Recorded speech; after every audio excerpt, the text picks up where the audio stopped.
은혜를 나누도록 하겠습니다. 창세기 12장 8절부터 먼저 보도록 하겠습니다.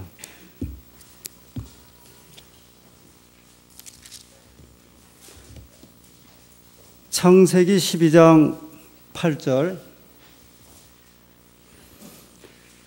거기서 베델 동편 산으로 옮겨 장막을 치니 서는 베델이요 동은 아이라. 그가 그곳에서 여호와를 위하여 단을 쌓고 여호와의 이름을 부르더니 점점 남방으로 옮겨갔더라. 우리가 잘 아는 대로 아브라함이 하나님의 부름을 받아 그의 나이 75세가 되었을 때 가나안 땅으로 들어가게 되었습니다. 세겜 땅 모레 상수리남에 도착을 했고 하나님 앞에 제단을 쌓았고, 그리고 그가 그의 거처를 그곳에 정하지 못하고 세겜 땅에서 점점점 내려오더니 여기 창세기 12장 9절에 점점 남방으로 내려왔더라. 이상한 분위기가 이제 감지되고 있습니다. 저 사람이 점점 이상해지네. 그럴 때 이 점점이란 말을 이렇게 쓰죠. 저 사람이 좀 돈을 벌더니 점점 거만해지는데, 창세기 12장 9절에 점점 남방으로 내려갔더라 이 말 속에는 더 이상 아브라함이 내려가지 않았으면 좋았을 터인데 그가 점점 남쪽으로 내려가고 있는 모습을 이야기를 하고 있습니다. 아니나 다를까요? 10절에요. 그 땅에 기근이 있으므로 아브라함이 애굽에 우거하려 하여 그리로 내려갔으니 이는 그 땅에 기근이 심하였습니다. 점점 남쪽으로 내려갔는데요. 자기가 원하지 않았던 이제 기근을 만나게 됩니다. 아브라함이 여기까지 내려간 이유를 이렇게 유추해 보면 아마 가나안에서 거처를 못 정했던 것 같습니다. 창세기 12장 6절에 보면 아브라함이 가나안 땅에 들어갔을 적에 그 땅에 가나안 사람이 거하였다는 걸 보아서 이미 아브라함이 도착한 가나안 땅에는 사람들이 이미 다 살고 있었고요. 이미 자리를 잡고 있었기 때문에 어떤 면에서는 객지인이고 타국 사람인 아브라함이 좋은 것을 찾지를 못해서 아브라함이 그 가족들을 이끌고 좀 내려왔던 것 같아요. 아래쪽으로. 근데 그만 그 가나안 땅 아래쪽에서 남쪽 지역에서 기근을 만나고 맙니다. 전혀 예기치 않은 상황이 벌어진 것입니다. 힘들게 가나안 땅까지 들어왔는데 하나님께서 약속하신 젖과 꿀이 흐르는 땅이 기근이 넘치는 이런 땅이 되고 말았습니다. 그래서 창세기 12장 10절에 보면 그 땅에 기근이 있고 아브라함이 애굽으로 내려가기로 이제 결심을 합니다. 여러분 한번 생각해 보시죠. 아브라함은 한 번도 가나안 땅에 들어오지 않았던 사람이었고요. 그 다음에 남방으로 내려간 것도 처음이었는데 어째요 그가 가나안이라는 나라에서 또 다른 나라 애굽으로 가려고 결심을 했을까? 여기에는 아마 그 아브라함의 그 본능적인 그 생존 그 능력이 있었던 것 같습니다. 아브라함이 원래 살았던 갈대아 우르는 그 세계 4대 문명의 발상지 가운데 하나였던 유프라데스 강 유역이었거든요. 4대 문명의 발상지, 중국의 황하, 그 강을 중심으로, 황하라고 하는 강을 중심으로 있죠. 인도의 인더스 문명, 그 인더스 강이거든요. 그 다음에 아브라함이 살았던 그 갈대아 지방은 유프라테스 강이에요. 유명한 이 유프라테스 그 문명을 일으켰던 중동 문명의 한 발원지입니다. 근데 또 한 것이 어디냐면 아브라함이 가고자 했던 애굽이에요. 나일강이었습니다. 그래서 아마 아브라함이 그가 본능적으로 그 유프라테스 강 아래 그 아주 풍족한 그 삼각주 지역에 살고 있었기 때문에 그가 기근을 만나고 애굽의 나일강 소식을 듣고 그곳에 가면 풍부한 식물이 있다 생각을 하고 그가 그의 가족들을 이끌고 가나안에서 다시 어디까지요? 애굽으로 내려오게 되었습니다. 훗날 그 요셉이 애굽에서 총리할 때 요셉의 아버지 야곱이 가나안에 기근이 심하였을 때 70명의 가족을 이끌고 애굽에 내려와서 약 400년 동안 살았던 그런 전례가 있지 않습니까? 그 이스라엘 백성들은요, 고대로부터 기근이 심하게 되면 이 백성들이 애굽으로 내려가는 일이 종종 있었습니다. 이 부조와 선지자 124페이지에 보면 이 그림이 보이십니까? 예, 앞에 계신 분들만 한번 보십시오. 여기 보면 고대의 애굽의 한 벽화인데요. 여기는 이제 사람들이 쭉 있는데 이 애굽을 방문했던 사람들을 이렇게 벽화로 그 무덤에 이제 벽에다가 그림을 그려놓은 그 유명한 그 프레스코 벽화입니다. 이 좀 작죠? 이와 똑같은 그림이 이거예요. 이것도 좀 작죠? 같은 그림인데 사실 이것은 그 이집트에 이제 성지 순례를 가면 그곳에 갔을 때 목사님들이 잘 사갖고 오는 이 파피루스에 그린 그림입니다. 근데 이 그림이 부자 선자 124페이지에 나오는 그림과 똑같은데 원래 이 그림은 제 것은 아니었고요. 제가 전에 했던 교회 한 연로하신 한 집사님이 이사를 가시면서 이게 그 아들이 이제 목회자인데 아들이 사갖고 온 걸 어머니를 주셨대요. 그러면서 어머니 이게 굉장히 귀한 그림이니까 집에 잘 두고 보세요 그랬대요. 근데 이제 그 집사님이 저를 주고 이제 가셨는데 저도 이게 무슨 그림인지를 몰랐어요. 그 제가 추측으로 이게 아마 야곱의 가족이 야곱이 70명의 가족을 이끌고 애굽에 들어갈 때 장면을 그린 것이 아닌가 그렇게 생각만 하고 있었습니다. 그런데 부조와 선지자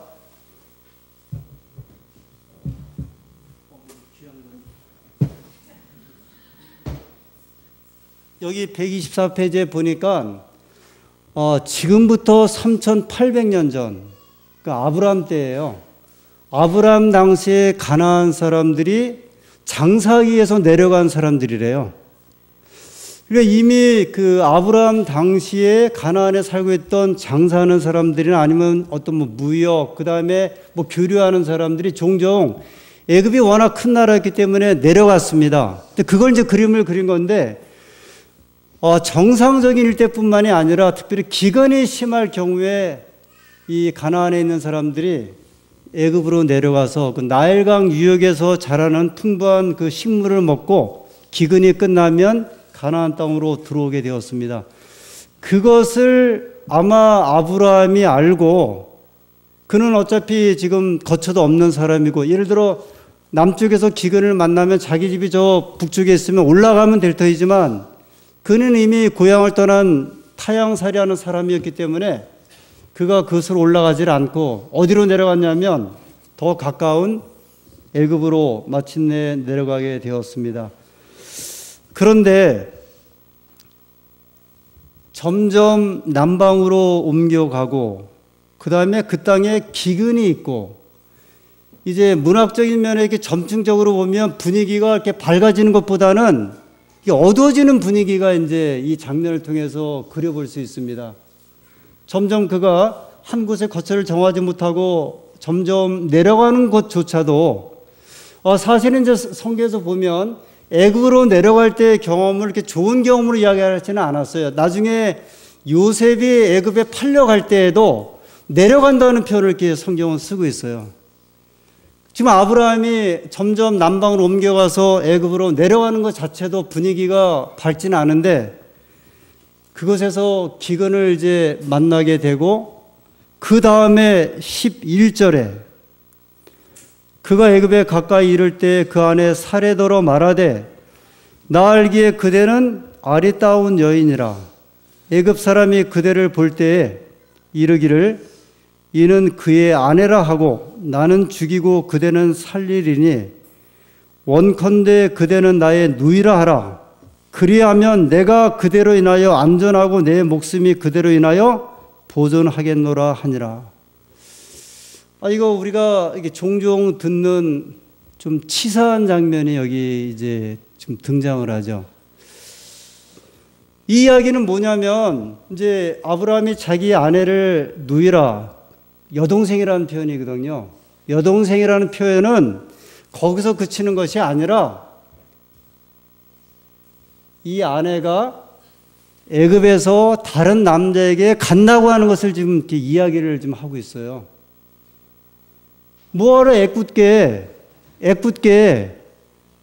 아브라함이 자기가 죽을 걸 두려워해서 뭐하러 자기 그 아내에게 누이라고 여동생이라고 부르라고 하겠어요. 그 죽음 때문에 그런 것인데 그 죽음이 어떤 것을 의미하냐면 자기 아내가 애굽에 들어가면 이제 저 다른 사람에게 갈 수 있다는 것을 전제로 한 거예요.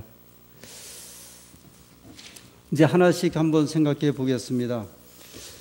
일단 아브라함이 고민이 심했어요. 아내가 너무 예뻤어요.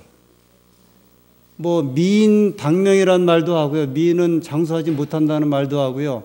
미인을 가진 사람은 그 의심이 많다고 표현도 하고 지금도 그렇고요. 아주 불안해하는 이제 시대인데 아내만 예뻐서도 아니고 남자가 또 돈 많고 잘생기면 늘 아내들은 이제 불안해하죠.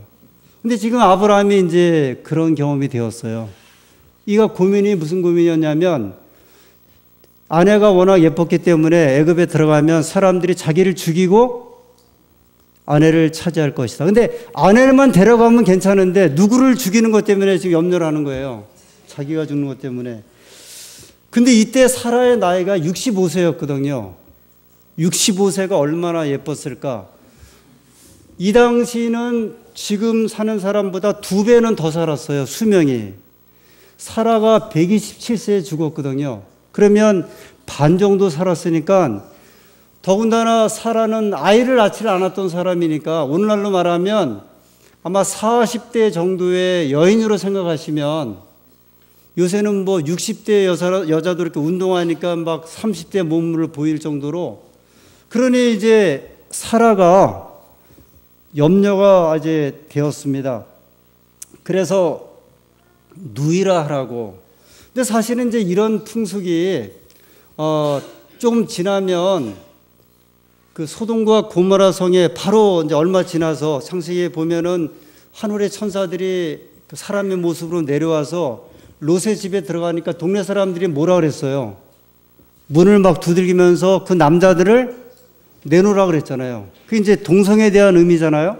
그러니까 이미 이런 일이 있었기 때문에 아브라함은 본능적으로 살기 위해서 애굽에 내려왔지만 그것 때문에 자기가 죽을 것을 염려를 해서 나에게 여동생이라 하라. 그런데 왜 아브라함이 이제 그런 이야기를 했냐면 창세기 20장 12절에 보면 이 사라는 아브라함의 이복 누이였다 그랬어요. 아브라함의 아버지가 데라거든요. 데라의 배달은 이제 또 딸이에요. 그러니까 이 당시에는 이제 요새식으로 말하면 근친 결혼을 했죠. 그 당시에는 이제 근친 결혼을 했던 시대였기 때문에 그 사실은 아브라함의 말이 반은 맞고 반은 틀려요. 반은 맞는 것은 뭐냐면 누이는 맞는데 그 누이는 옛날에 누이지 지금은 누구예요? 아내죠. 반은 거짓말이고 반은 틀려요. 그러면 이 말이 맞는 말이에요? 틀린 말이에요? 이 틀린 말이죠. 이 법칙적으로 반이 맞고 반이 틀리면 그건 틀린 거거든요. 지금은 부인인데 완전한 진실이 아니면 결국은 허위라고 이제 이 주석가들은 말을 합니다. 저 여집사님들 같으면 이런 남편을 어떻게 생각하십니까? 예? 이런 남편은 어떻게, 제안을 어떻게 받아들이시겠어요? 받아들여야 돼요? 근데 집사님은 무슨 의도로 받아들인다는 거예요? 그러니까 좋은 면에서 나쁜 면에서 찌질한 면이죠. 사라가 받아들였어요. 사라도 보통 여자가 아니거든요. 왜냐하면 16장에 보면은 하갈 데려다가 남편에게 주면서 아내 삼으라 그러고 애 낳으라 그러고 보통 사람이 아닌데, 여기에는 이런 방구 다툼이 없는 거 보니까 사라가 이렇게 생각한 것 같아요. 어차피 내 뜻이 아니고 당신 뜻 따라 고향 떠나서 지금 유리방황하고 있는데, 이렇게 돌아다니니 차라리 저 바로에 좀 후궁으로 들어가서 사는 게 사실 낫겠다, 그렇게 결정했을지도 모르겠어요. 아니, 이렇게까지 사라가 말을 안 하고 있겠어요? 아니, 이게 무슨 사랑도 아니잖아요. 지금 자기를 팔아넘기는 건데, 누이라해서 살아남는 것도 아니고 보존되는 것도 아니거든요. 왜 그러냐면, 이게 제가 억측인가? 14절에 아브라함이 애굽에 이르렀을 때에 애굽 사람들이 그 여인의 힘이 아름다움을 보았고, 바로의 대신들도 그를 보고 바로 앞에 칭찬함으로 그 여인을 바로의 궁에 취하여 드린지라. 그러면 예를 들어 저기 아브라함이 사라에게 이런 제안했을 때 사라가 그 제안이 무슨 뜻인지를 몰랐겠어요? 알았죠. 결국은 애굽 사람들도 이제 사라를 보고, 애굽 사람들은 비교적 얼굴이 이렇게 좀 까만 좀 스타일인 것 같고, 이 사라는 조금 얼굴이 깨끗한 것 같기도 하고요. 그래서 사라가 애굽에 들어가면서 그 소문이 이제 막 번져갖고 바로의 궁에까지 들어. 아까 말씀드린 롯의 집에 하늘 천사들이 남자의 모습으로 들어갔을 때 그 소문이 나서 사람들이 찾아왔던 것처럼요. 이 당시 풍속은 우리나라로 말하면 지금부터 3,800년 전이면 고조선 시대예요. 고조선 시대면요, 역사적으로 그 나라가 실제로 당군이 세운 나라거든요. 당군 왕검이. 이게 실제로 존재하나 안 하는지 모를 정도로 오래전에 그 시대였거든요. 이로부터 뒤에 사사기 시대에는 자기 소견도 행했을 그때였으니까, 이 시대가 사실 그렇게 이 윤리적으로 깨끗했던 시대는 아니었고, 나중에 다윗이 우리의 아내 밧세바를 취할 때 그 아내 취하려고 누구 죽였어요?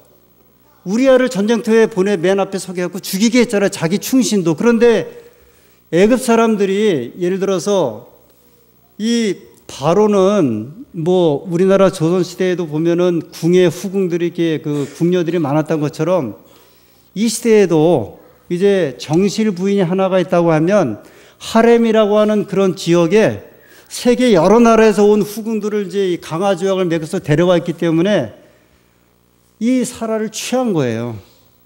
그 사실을 아브라함이 모를 리가 없죠. 이건 냉정하게 보셔야 돼요. 이건 분명한 거거든요. 결국은 애꿎은 두 남자가 여기서 만나는 거예요. 아브라함과 바로. 그래서 하나님께서 17절에 여호와께서 아브라함의 아내 사레의 연고로 바로와 그 집에 큰 재앙을 내리신지라. 아마 이 당시에 가장 강력한 재앙은 전염병 같아요. 전염병. 이 고대 하나님 재앙 가운데 하나가 전염병인데, 왜냐하면 전염병은 훨씬 그 파급력이 이제 세기 때문에 그 재앙을 일으키게 되었고, 바로가 결국은 이게 지금 남편이 있는 여자라는 말을 듣고 자기를 속인 것을 알고 18절에 보세요. 지금 바로가 말을 제대로 못해요. 바로가 아브라함을 불러서 이르되 내가 어찌하여 나를 이렇게 대접하였느냐? 내가 어찌하여 그를 내 아내라고 내게 고하지 아니하였느냐? 내가 어찌 그를 누이라 하여 나로 그를 취하여 나를 삼게 하였느냐? 어찌하여란 말이 3번씩이나 나와요. 이거는 이 사람이 굉장히 말을 좀 더듬으면서 분노해갖고, 네가 어떻게 나에게 이럴 수 있느냐? 네가 어떻게 나를 이렇게 할 수 있느냐? 결국은 아브라함을 그 가족과 또 그 사라를 취할 때 많은 재물을 받은 것 가지고 이제 애굽에서 내보내게 됩니다. 사실 저는 그 아브라함에 관한 이야기가 뒤에 워낙 많아서 이 내용은 그냥 좀 넘어가려고 생각을 했어요. 근데 이제 우리가 이제 그 verse by verse, 그 다음에 text by text라고 제가 이 아브라함에 대한 이야기를 이렇게 좀 단어나 문장 이렇게 좀 계속 주목하고 싶어서 이걸 그냥 넘어가려고 하니까 제가 이제 이게 좀 설명하기가 굉장히 그렇잖아요. 이게 굉장히 부끄러우면서도 그런 이야기인데 여기에 도대체 무슨 의미가 있을까? 왜 이런 일이 벌어지게 되었을까? 아브라함 하면 믿음의 그 조상 가운데 첫 번째고, 그 다음에 그의 믿음으로 말미암는 의에 대한 아주 대가고 아주 중심적인 사람인데 그가 큰 일을 하기 전에 지금 이런 일이 벌어지게 되었거든요.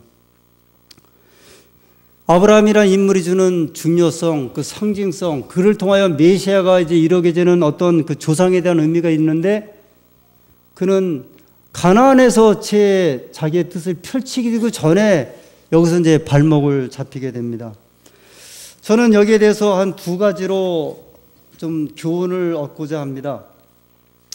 첫 번째로 아브라함은 믿음의 조상이 하나님부터 부름받은 사실은 틀림없지만 비록 부름받은 자라도 방심하면 인간적인 실수를 통해서 이 죄를 질 수밖에 없다. 이제 그것이 첫 번째 하나님의 이 사건을 통해 우리에게 주시는 교훈이라고 생각합니다. 아브라함은 믿음의 조상이었어요. 복의 근원이었습니다. 그러나 그도 역시 연약한 이 깨어지기 쉬운 그릇에 불과했습니다. 여전히 사람이었고 연약한 남자였습니다. 어떻게 보면요, 사실 그릇이 안 되는 사람이에요.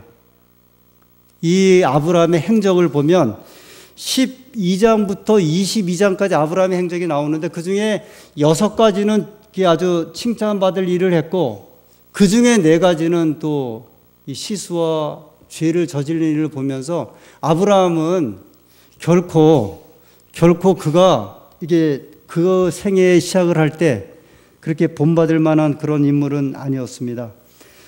그는 연약해서 하나님을 의지하지 않고는 도무지 살 수 없는 사람이었어요.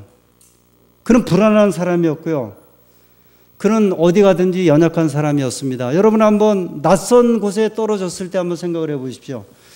저는 이제 목회를 하다 보면 도둑이 이렇게 꼭 들어요. 특별히 화요일과 금요일 저녁에 들어요. 예배 드릴 때. 광릉내에 있을 때에도 유리창을 깨고 들어오더니 핸드폰하고 제 그 외장하드를 훔쳐가고, 영등포에 있을 때는 또 화요일 저녁에 창문을 타고 애들한테 들어오고, 제가 중국 갔을 때도 도둑이 들어왔는데 그때 저희가 2층 아파트에 살았는데요. 어느 날 겨울이었는데 가서 이제 그의 겨울을 맞았는데 추워요. 아니 추운 게 아니라 이렇게 잠에서 깨갖고 밖에 나가 보니까 거실이 굉장히 추워요. 그 불을 켜고 보니까 창문이 이렇게 열려 있더라고요.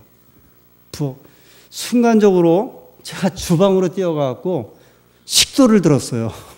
제가 그걸 왜 들었는지 모르겠어요. 그렇게 한 다음에 아이들 방으로 뛰어 들어간 거예요. 그 문을 열고 보니까 아이들은 자고 있더라고요.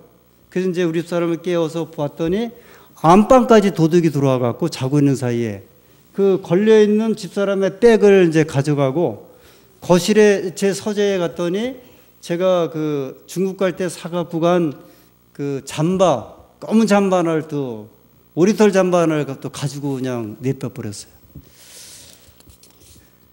야, 이게 외국에서의 삶이, 지금 필리핀에서 3년 사이에 한국 사람이 30명이 피살당했잖아요. 지금도 지난달에도 2명이나 피살당하고, 지금도 그래요. 지금도 이 21세기 지금도 이런데 3800년 전에 아브라함이 객지에 가서 생활을 할 때 그것은 평탄한 삶이 아니었어요. 그런 불안할 수밖에 없거든요. 본래부터 복의 근원이 될 수 없는 연약한 인간을 부르셔서 하나님 나라의 일꾼으로 삼으셨고, 그 일생을 통해서 하나님께서 아브라함을 만들어 주신 것 같아요. 하나씩 하나씩. 그래서 저는 아브라함을 다시 보기로 한 거예요. 여기 지금 아브라함이 창세기 12장에 아내를 누이라 속인 것이 처음이자 마지막입니까? 아니잖아요. 창세기 20장에 보면 아비멜렉 왕에게 또 한 번 속였어요. 그 영국 속담에 바보는 불에 한 번 댄 손을 다시 대는 게 바보라 그러더라고요. 아브라함이 생각해 보세요. 이게 12장에 한 번 이런 일이 있고 20장에 다시 그런 거 볼 때 아브라함이 어떤 사람인지 그는 기회만 되면, 그래서 이 아브라함이요, 재밌는 것이 12장에서 바로에게 아내를 갖다 누이라 속였을 때 재물을 많이 받았고요. 아비멜렉에게서 속였을 때 또 재물을 많이 받아갖고 돈을 불리는 방법도 아주 치사하게 돈을 불렸어요. 이게 제가 이 정상적으로 보기에는 정말 아브라함은 치사한 한 인물 가운데 하나로 그가 시작을 한 것 같아요. 두 번째로요, 주님을 따른다고 해서 항상 형통한 삶이 오는 것은 아닙니다. 삶이 늘 평탄하지 않습니다. 이 굴곡이 있고 부침이 있어요. 그러면 왜 애굽에서 아브라함이 자기 아내를 누이라고 속였을까? 여기 이제 하나님의 섭리하심을 좀 생각해 보게 된 겁니다. 만약에 아브라함이요, 자기 아내를 누이라 속이지 않고 혹시 거기서 아브라함이 애굽에서 살았다고 하면 저는 아브라함 죽을 때까지 거기서 살았을 것 같아요. 어떻게 생각하십니까? 왜냐하면 야곱이 가족이 있고 70명 가갖고 기근 피하여 갔다가 몇 년 살았어요? 430년 살았어요. 야곱도 거기서 죽고요. 430년, 나중에는 뭐가 되냐면 노예가 돼갖고 하나님께 부르짖는 역사가 있었거든요. 뒤에 생기잖아요. 아브라함이 이게 불행한 일이지만 자기 아내를 누이라 하지 않고 거기서 호의호식했으면 아브라함은 하나님의 뜻을 이루지도 못하고 그 연약한 그대로 거기서 주저앉고 그 물 좋고 산소 좋은 곳에서 아마 자리 잡았을 것 같아요.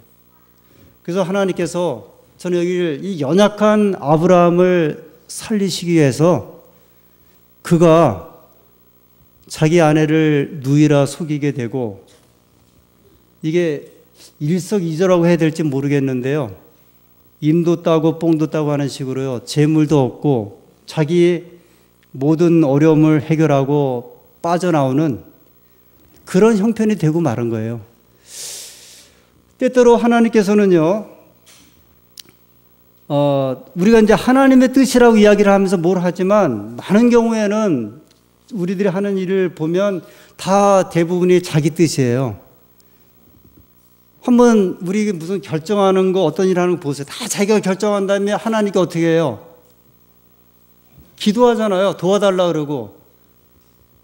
그래서 그게 하나님의 뜻이라고 하지만 하나님께서는 그 사람이 하는 일을 갖다 늘 따라다니시는 형상이에요, 사실은. 그래서 더 나쁜 곳에서 그렇지 않은 곳으로 가도록 하나님은 유도하고 바꿔주시는데, 아브라함은 그런 편이었어요. 예를 들어 에녹 같은 경우는 그러지 않았던 것 같아. 에녹 같은 경우 300년 동안 하나님 동행했을 경우에 그는 하나님과 같이 동행이라고 하는 의미가, 이렇게 같이 섰다고 하는 의미가 있을 수 있는데, 아브라함이 먼저 가고 그 뒤에 하나님이 아브라함을 갖다 쫓아가는 형식이 되어버렸어요.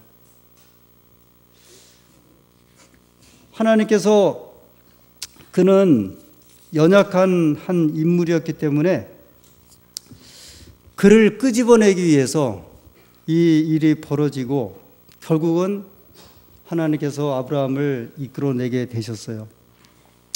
제가 이제 말씀을 한번 마치겠습니다. 성경은, 하나님의 말씀은요, 가나안은 천국과 교회를 상징해요. 아브라함이 들어갔던, 그러니까 그 구제 갈대아 우르 땅에서 잘 살고 있는 아브라함을 불러서 가나안 땅에서 복의 근원이 되게 하셨고 민족을 이루게 하셨고 역사를 이루게 하셨거든요.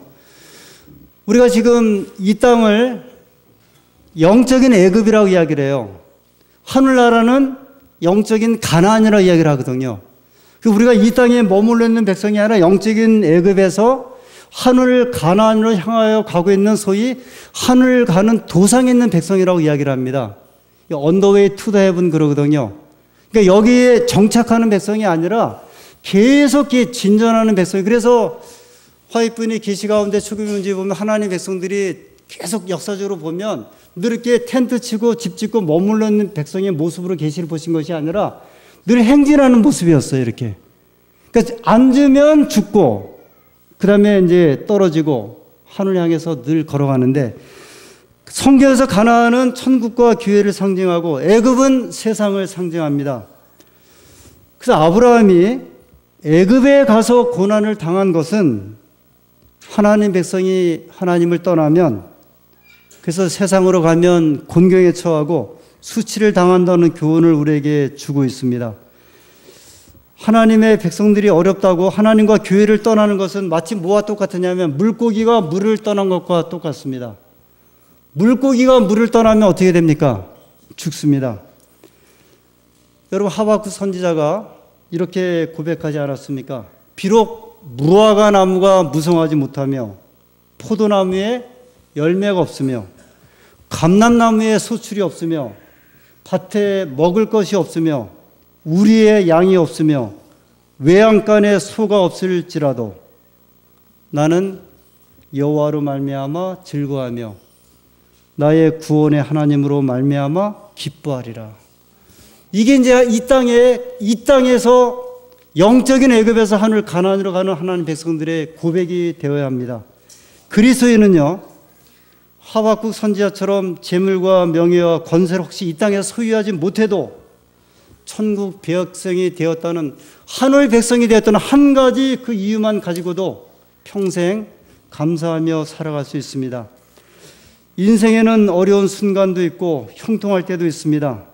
인생의 어려움과 고난을 경험한다고 하나님을 떠나면 더 큰 시험과 혼란을 경험한다는 것이 아브라함이 창세기 12장에 주신 우리에 대한 크신 기운입니다.